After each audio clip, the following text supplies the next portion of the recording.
بذكر الله وتصفو الحياة بنور الهدى جمال الوجود بذكر الإله وتصفو الحياة بنور هدى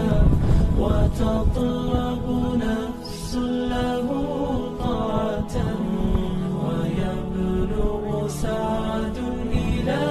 منتهى فؤاد شغوف إلى ربه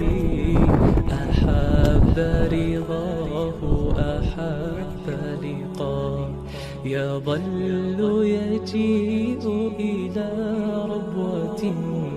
قرار ويسمو وذا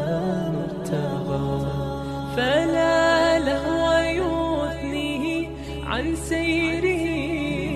ولا جمع مال تغى الشهوى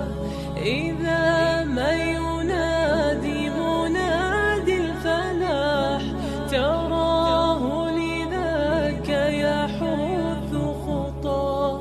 تراه لذاك يحث خطاه جمال الوجود بذكر الإله وتصفو الحياة بنور هدى جمال